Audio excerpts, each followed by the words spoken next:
Okay guys, सो आज का video है पॉलिटी का नया वीडियो प्रियम्बल। प्रियम्बल हमारा जो कॉन्स्टिट्यूशन का संविधान का प्रियम्बल है वो हमारा आज का टॉपिक है। ठीक है। सो अच्छा, प्रियम्बल।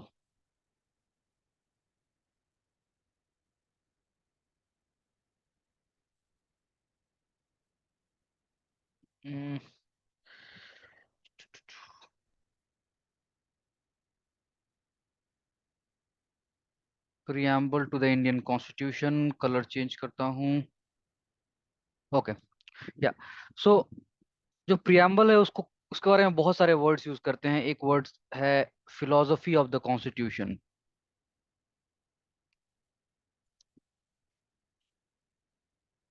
यानी कि जो प्रियम्बल है वो हमारे कॉन्स्टिट्यूशन का फिलोसफी है, मतलब कॉन्स्टिट्यूशन का पूरा सार है। जैसे कि अ, अक्सर जब आप कोई भी किताब पढ़ते हैं, any book that you read, हर एक किताब में किताब के स्टार्टिंग में एक प्रीफेस होता है। किताब के स्टार्टिंग में एक प्रीफेस होता है जहाँ पे यू नो उस किताब में आप क्या पढ़ेंगे, वो क्या एक्सपेक्ट कर सकते हैं उस किताब से, उसके बारे में डिटेल्स में दिया होता है। शॉर्ट में दिया होता है, नॉट इन डिटेल्स। हर एक किताब का एक होता है वैसे प्रीफेस। उसी तरह से हमारे संविधान का भी एक प्रीफेस है, एक शॉर्ट समरी है, एक इनसाइट। कोई किताब के का जो प्रीफेस होता है उसमें एक प्रीफेस को पढ़ के समझ में आ जाएगा कि आप किताब में क्या पढ़ने वाले हैं। शॉर्ट में उसका एक जिस्ट, उसका एक इनसाइट मिल जाएगा आपको, एक उसका उसका उसका एक शॉर्ट समरी मिल जाएगा। वैसे ही प्रियम्बल हमारे संविधान का शॉर्ट समरी है, उस तरह का जिस्ट है जिसको पढ़ के आपको समझ में आ जाता है कि कॉन्स्टिट्यूशन किस तरह का कॉन्स्टिट्यूशन है। ये is it a democratic constitution, क्या ये रिपब्लिकन कॉन्स्टिट्यूशन है। ठीक है। क्या इस कंट्री में इलेक्शंस होते हैं, ये सब दोस काइंड ऑफ थिंग्स। ठीक है। सो प्रियम्बल को एक उसके एक बारे में एक और चीज बताया था। सुप्रीम कोर्ट ने बोला था बेरूबारी केस में, बोला था कि it is a key to open, it is a key to open the minds of the framers of the constitution. जो कॉन्स्टिट्यूशन के हमारे फोर फादर्स हैं, कॉन्स्टिट्यूशन के फ्रेमर्स हैं, जो लोग बैठ के कॉन्स्टिट्यूशन लिख रहे थे इंडिया के इंडिपेंडेंस के टाइम पे 1946 से स्टार्ट होके, जो कॉन्स्टिट्यूंट असेंबली में जो लोग डिबेट कर रहे थे, डिस्कस कर रहे थे और लिख रहे थे, उनके दिमाग में क्या चल रहा था, what was going on in their mind. वो भारत को किस तरह का देश देखना चाहते थे, what is the kind of country that they wanted to see India as in the future. Future में भारत के लिए क्या सपने देख रहे थे वो, फ्यूचर में वो भारत को कैसा देश बनाना चाहते थे। ठीक है। वो उनके दिमाग में क्या चल रहा था, उसकी चाबी उनके दिमाग को खोल के देखने के लिए, कि उनके दिमाग वो मर चुके हैं, वो नहीं है अब। 1946, अभी हम 2023 चल रहा है। सो काफी साल बीत चुके हैं, उनमें से कोई भी जीवित नहीं है। लेकिन अभी भी अगर प्रियम्बल को हम देखें तो उससे हमको समझ में आता है कि उनके दिमाग में क्या चल रहा था। ठीक है। सो इसीलिए ये सुप्रीम कोर्ट ने कहा था, एक बहुत इंपॉर्टेंट केस है Berubari union case. Berubari union case 1960। इस केस के बारे में बाद में बात करेंगे हम। तो बेरूबारी यूनियन केस में सुप्रीम कोर्ट ने ये कहा था प्रियम्बल के बारे में। ठीक है। और अगर हम संविधान को देखते हैं तो संविधान में हमें कुछ वर्ड्स दिखाई देते हैं, जैसे कि जस्टिस, लिबर्टी, फ्रेटर्निटी, उसके बाद इक्वालिटी, इंटेग्रिटी। ये सब क्या चीजें हैं, ये सब दिखलाता है। जस्टिस, लिबर्टी, इक्वालिटी, फ्रेटर्निटी, ये सब दिखाता है कि जो कॉन्स्टिट्यूशन के फ्रेमर्स थे, the fathers of the constitution, they believed in this concept. Father of constitution जो थे उनको इन कॉन्सेप्ट्स में बिलीव था, यकीन था। और वो चाहते थे कि आगे जाके कंट्री ऐसी रहेगी, कंट्री में इक्वालिटी रहे, लिबर्टी रहे, जस्टिस रहे, क्योंकि वो नहीं था इंडिपेंडेंस के पहले। जैसा कि पता है, भगत सिंह अक्सर कहा करते थे कि ऐसा एक देश होना चाहिए जहां पे man can not exploit man, एक इंसान दूसरे इंसान को एक्सप्लॉइट ना कर पाए। ठीक है। सो वो ब्रिटिश टाइम पे वैसा कंट्री था when people are getting exploited. अभी भी होते हैं, यस, ऐसा नहीं कि अभी नहीं होते, बिल्कुल होते हैं। But framers of the constitution चाहते थे कि ऐसा ना हो, आगे जाके कंट्री बने जहाँ जस्टिस हो, जहाँ पे लिबर्टी हो, जहाँ पे इक्वालिटी हो, जहाँ पे भाईचारा हो, फ्रेटर्निटी हो। ठीक है। सो अब कॉन्स्टिट्यूशन कब फ्रेम हुआ था, कैसे, सॉरी, प्रियम्बल जो है, प्रियम्बल का बेसिस क्या है? प्रियम्बल का बेसिस है ऑब्जेक्टिव्स रेजोल्यूशन। जब डिबेट्स हो रहे थे, कॉन्स्टिट्यूएंट असेंबली में डिबेट्स हो रहे थे, तो डिबेट्स में जैसे पार्लियामेंट में अभी डिबेट होता है वैसे ही डिबेट हो रहे थे, लोग बैठे हुए थे, लोग रेजोल्यूशंस मूव कर रहे थे।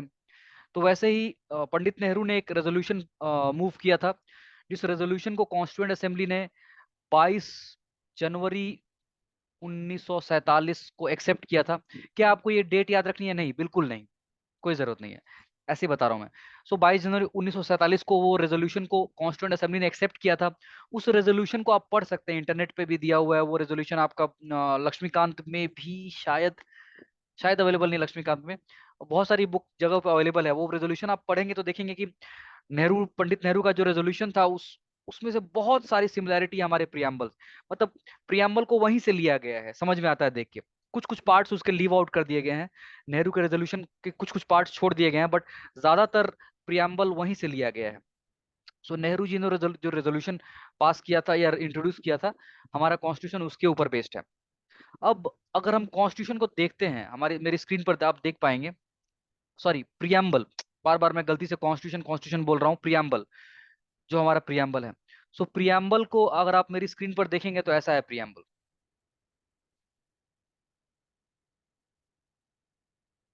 इस प्रियम्बल में 4 पार्ट्स हैं। ये ऐसा नहीं है कि किसी ने संविधान संविधान में लिखा हुआ है कि प्रियम्बल के 4 पार्ट्स हैं, नहीं, ऐसा नहीं है। बट हम जो प्रियम्बल को ध्यान से देखेगा उसको लगेगा कि इसमें 4 पार्ट्स लग रहे हैं, 4 चीजें इसमें हैं जो हमको निकल के आ रही हैं। पहली चीज, वी द पीपल। देखिए ये है कोको, जो मुझे डिस्टर्ब कर रही है। इसको नींद आ रही है, सोने का टाइम हो गया है, रात को 11:30 बज रहे हैं। तो मैं वीडियो बनाने के बाद इसको सुला दूंगा। ये बहुत रो रही है फिलहाल। कोको, 10 मिनट्स, ठीक है। सो पहला चीज, यहाँ पे आप देख सकते हैं, first thing,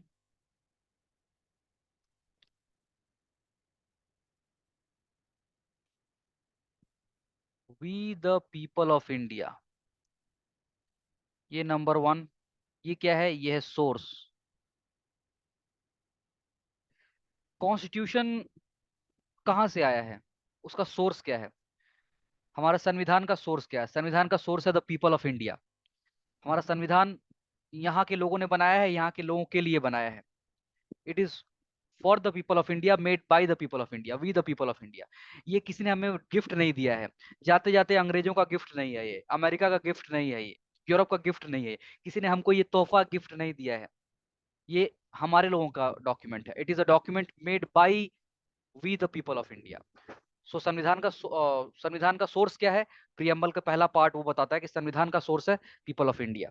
it is not a gift by any international organization, United Nations ने भारत को दे दिया, नहीं, ऐसा नहीं है, ठीक है। दूसरा पार्ट है ये, sovereign socialist secular democratic Republic, ये है इसका पार्ट नंबर 2। पार्ट नंबर 2 क्या बताता है? पार्ट नंबर 2 बताता है nature of the Indian state.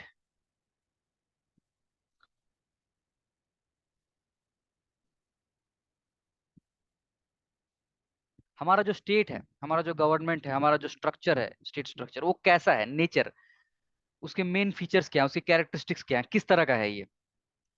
सो हमारा जो स्टेट है वो सॉवरेन है, मतलब वो अपने फैसले खुद लेता है, कोई बाहर से कोई एक्सटर्नल एजेंसी, कोई एक्सटर्नल दूसरी देश के दबाव में आके हम डिसीजन नहीं लेते हैं, हमारा डिसीजन खुद लेते हैं। सोशलिस्ट, ये एक एक टर्म हम डिटेल में समझेंगे आने वाले वीडियोस में, बहुत इंपॉर्टेंट टर्म है ये जानना, सोशलिस्ट क्या होता है, sovereign socialist secular democratic republic, हर एक वर्ड का डेफिनेशन हम देखेंगे। सो वर्ड के डेफिनेशन में मैं अभी नहीं जाता, इन शब्दों को मैं डिफाइन अभी नहीं करूंगा, इनको एक्सप्लेन अभी नहीं करूंगा, बट हमारा कंट्री, हमारा देश का नेचर कैसा होना चाहिए, ये इन 5 वर्ड्स में दिखाया गया। ये पार्ट 2 है ऑफ द प्रियम्बल। एक इंटरेस्टिंग चीज है कि यहाँ पे देखिए सारे के सारे कैपिटल लेटर्स में है, पहली बात। और दूसरी बात, कोई कॉमा नहीं है इनके बीच में। सॉवरेन के बाद कोई कॉमा, देखिए अब देखिए, जस्टिस के बाद कॉमा है, सोशल इकोनॉमिक के बाद कॉमा है, लिबर्टी ऑफ थॉट के बाद कॉमा है, एक्सप्रेशन के बाद कॉमा है, बिलीफ के बाद कॉमा है। बाकी जगह पर नॉर्मल जैसे पंक्चुएशन होता है किसी इंग्लिश के सेंटेंस में, वैसा बाकी जगह पे है। बट ये sovereign socialist secular democratic Republic, यहाँ पे बीच में कोई कॉमा नहीं है। ये बहुत ही इंटरेस्टिंग, बहुत ही इंपॉर्टेंट चीज है ये एक छोटा सा एक मैसेज है जो ज्यादातर लोग नहीं समझ पाते हैं।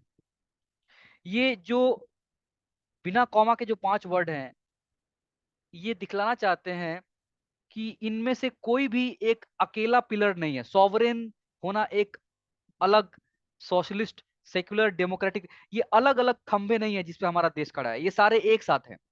They are not separate, they are not in isolation. ये सारे मिला के इंटेग्रेटेड हमारा कंट्री सॉवरेन होने के साथ साथ सोशलिस्ट भी है, सेक्युलर भी है, डेमोक्रेटिक भी है, रिपब्लिक भी है। इस तरह से घुल मिल गए हैं एक दूसरे में ये features, sovereign sovereign quality, socialist quality, secular democratic Republic. ये सारी पांचों क्वालिटीज को जैसे कि मिला के एक खाना पकाया गया है।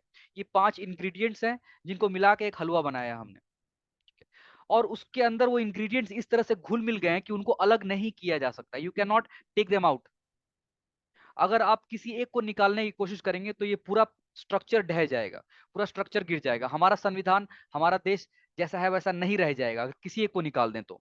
ये पांचों अलग अलग नहीं है, पांचों एक साथ हैं, मिले हुए हैं, इस तरह से मिले हुए हैं कि टोटली इंटीग्रेटेड हैं। एक को दूसरे से अलग करना मुश्किल है। हमारा देश सिर्फ सोशलिस्ट नहीं है, वो सोशलिस्ट होने के साथ ऐसा सोशलिस्ट है जो सॉवरेन भी है, सेक्युलर भी है, डेमोक्रेटिक भी है, रिपब्लिक भी है। सारे एक साथ चिपके हुए हैं सारे फीचर्स। सो इसीलिए ये यहाँ पे कोई कॉमा नहीं है, बहुत important. Number 3, justice, liberty, equality, fraternity. ये 3 नंबर पार्ट है प्रियम्बल का। ये तीसरे पार्ट का सिग्निफिकेंस क्या है? ये हमारे संविधान के ऑब्जेक्टिव्स, गोल्स को बताता है कि आने वाले समय में जब संविधान बन रहा था तो कॉन्स्टिट्यूशन फ्रेमर्स, जो फादर्स ऑफ कॉन्स्टिट्यूशन थे, उन्होंने भारत के लिए एक गोल रखा कि आने वाले समय में, आने वाले दशकों में हम चाहते हैं कि भारत ऐसा देश बने जहां पे जस्टिस हो, न्याय, इंसाफ, सोशल क्षेत्र क्षेत्र में, सामाजिक क्षेत्र में, इकोनॉमिक क्षेत्र में, पॉलिटिकल क्षेत्र में जस्टिस होना चाहिए, लिबर्टी होनी चाहिए। कौन क्या सोचता है, क्या बिलीव करता है, किसकी पूजा करता है, उसके ऊपर टोटल लिबर्टी, आजादी होनी चाहिए उसकी। इक्वालिटी, समानता, बराबरी होनी चाहिए। किस चीजों में? स्टेटस में और अपॉर्चुनिटी में, किसको क्या मौका मिल रहा है और किसका क्या रुतबा है सोसाइटी में, उसके लिए सबको मिलनी चाहिए बराबरी। और भाईचारा, जनता में भाईचारा होना चाहिए। सो ये ऑब्जेक्टिव्स या गोल्स है जो कॉन्स्टिट्यूशन के फ्रेमर्स ने भारत के लिए सामने रखा है। ये हमारा गोल है आने वाले दशकों में, ये हमें अचीव करना है।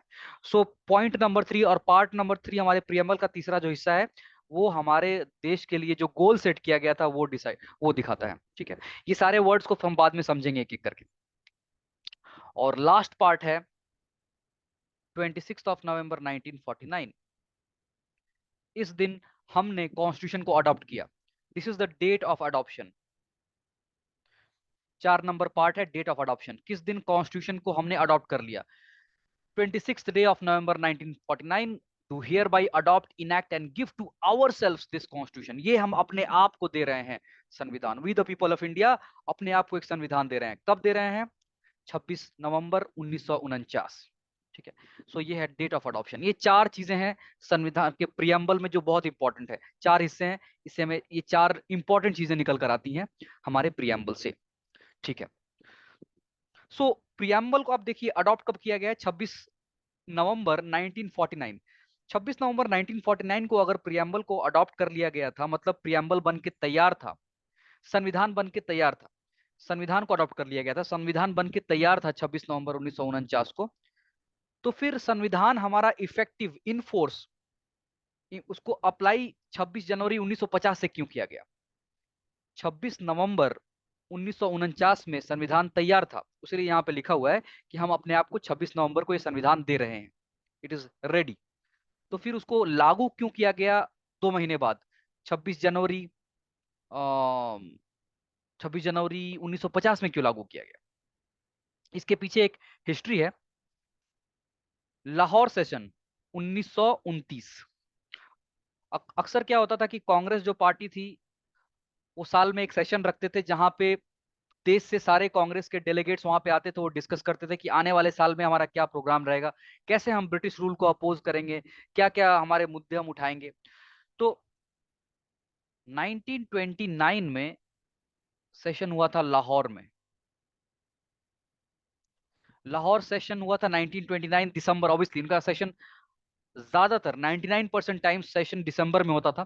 दिसंबर की एक ठंडी रात को लाहौर में बैठ के लोगों ने डिसाइड किया, दिन के टाइम में सेशन हो रहा था, दिन को डिसाइड किया कि और वो जो सेशन था उस सेशन के प्रेसिडेंट, हर एक सेशन का, कांग्रेस सेशन का कोई प्रेसिडेंट होता था जो कि उस क्षेत्र से बिलोंग नहीं करता था। जहां पे सेशन होता था, लाहौर से सेशन हो रहा है, तो वो नेता जो प्रेसिडेंट होगा वो लाहौर का नहीं होना चाहिए। तो पंडित नेहरू वो थे प्रेसिडेंट 1929 में। सो 1929 में क्या हुआ था कि उसके पहले जो कांग्रेस के लीडर्स थे, नेता थे, उनका एक गोल था कि अ, हमें चाहिए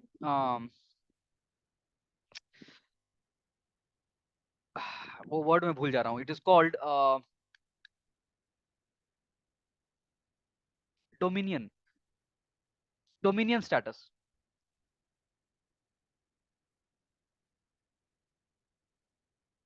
उसके पहले के लोग डोमिनियन स्टेटस से भी खुश थे, मतलब वो चाहते थे कि अगर ब्रिटिश हमको डोमिनियन स्टेटस भी दे दे तो भी ठीक है। उसके पहले के कांग्रेस लीडर्स, पहले वाले कांग्रेस लीडर्स चाहते थे कि अगर कांग्रेस हमको डोमिनियन स्टेटस भी दे दे तो भी ठीक है। डोमिनियन स्टेटस क्या है? डोमिनियन स्टेटस का मतलब है जैसा कि साउथ अफ्रीका में था, न्यूजीलैंड में था, ऑस्ट्रेलिया में था। यहाँ पे क्या था कि वहां पे मोर और लेस कुछ काम इंडिपेंडेंटली वो लोग कर सकते थे। वहां के लोग इंडिपेंडेंटली, वहां की सरकार कुछ कुछ कर सकती थी, बट बहुत कुछ में फिर भी वो ब्रिटेन के अंडर में थी, ब्रिटेन के से डिपेंडेंट थी। ब्रिटेन की क्वीन ही उनकी मालिक थी। ऑल्दो वहां पे उनकी खुद का इलेक्शन, खुद का सरकार होता था, बट फिर भी ब्रिटिश क्वीन मालिक थी और ब्रिटिश पार्लियामेंट में बहुत सारे डिसीजन लिए जाते थे। तो उस तरह का चीज जहां पे हम थोड़ा सा इंडिपेंडेंस है बट टोटली इंडिपेंडेंट नहीं है, ये मिल जाए तो भी हम खुश हैं। डोमिनियन स्टेटस, ये 1929 के पहले का स्टैंड था कांग्रेस का। बट 1929 में ये डिसाइड किया गया नेहरू के प्रेसिडेंटशिप में, लाहौर सेशन में, कि अब हमारा जो गोल है वो डोमिनियन स्टेटस नहीं है, अब हमको चाहिए Purna Swaraj. Now we need complete freedom, total freedom. हमको टोटल फ्रीडम चाहिए, पूर्ण स्वराज चाहिए।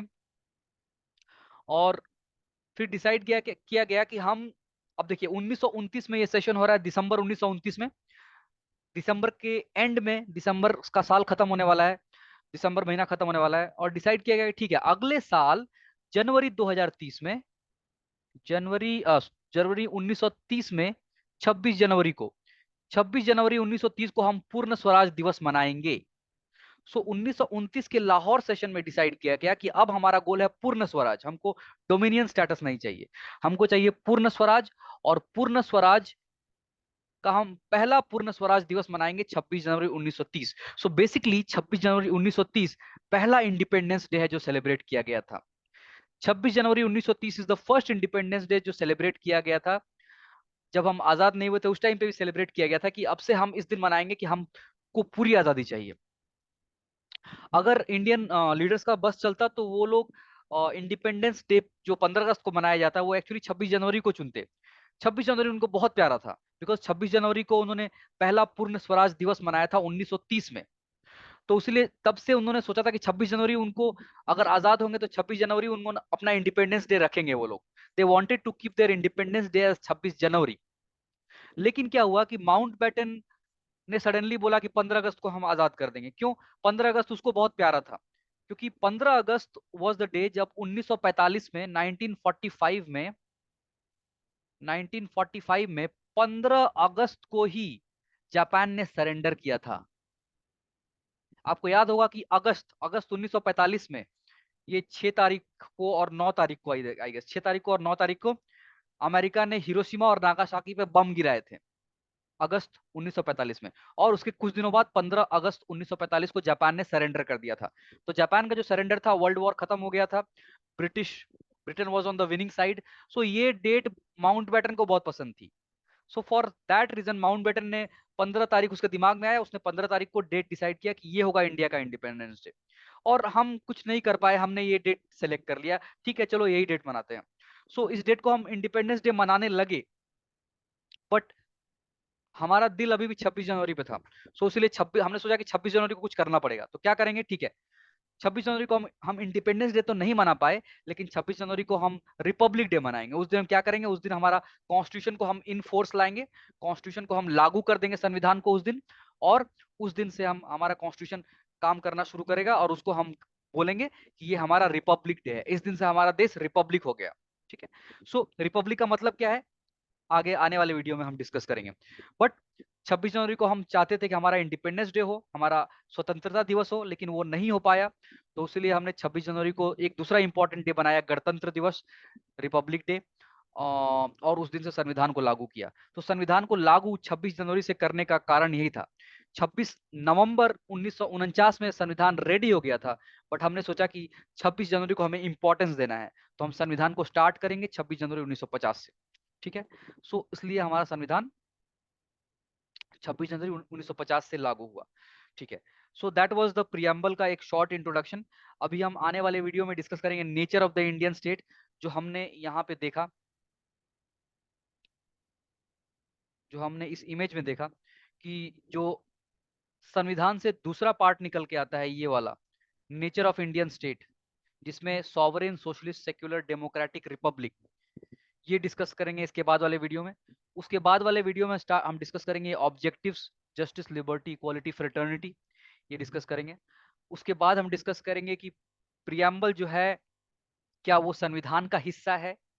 हमें नेचुरली लगता है कि हाँ संविधान का ही हिस्सा है, संविधान के आगे में ही पहले पेज पे प्रियम्बल आता है, बट इसको लेके सुप्रीम कोर्ट में केस हो चुका है, जहां पे पहले सुप्रीम कोर्ट ने बोला था कि प्रियम्बल संविधान का हिस्सा नहीं है, बाद में फिर बोला नहीं प्रियम्बल संविधान का हिस्सा है। तो वो हम डिस्कस करेंगे कि प्रियम्बल संविधान का हिस्सा है कि नहीं। और उसके बाद एक वीडियो में डिस्कस करेंगे कि क्या प्रियम्बल एक सच्चाई है, रियलिटी है, या सिर्फ एक सपना बन के रह गया है। प्रियम्बल में जो लिखा गया है क्या वो सचमुच में हो रहा है, जमीन पे हुआ है, क्या हमने सचमुच ये अचीव किया है इन गोल्स को, या फिर अभी भी ये एक दिवा स्वप्न की तरह है जो कि अचीव नहीं कर पाए हैं हम लोग। सो ये सारे आने वाले 3-4 वीडियोस में रहेगा। और उसके बाद हम जाएंगे फंडामेंटल राइट्स, डायरेक्टिव प्रिंसिपल, सारे वन बाय वन करके पूरा पॉलिटी सिलेबस मैं कवर करने वाला हूँ with good quality lectures in Hindi. English है, कुछ इंग्लिश वर्ड और हिंदी वर्ड्स मिला के है, और it's all free. So please channel को सब्सक्राइब करें, वीडियोस देखते रहें। और पॉलिटी के साथ में बाकी जीएस सब्जेक्ट्स भी रहेंगे, हिस्ट्री, ज्योग्राफी, इन्वायरमेंट, इकोलॉजी रहेगा, और उसके बाद एंथ्रोपोलॉजी ऑप्शनल भी रहेगा। ठीक है guys, so thank you for watching the video, thank you guys, good night, bye bye.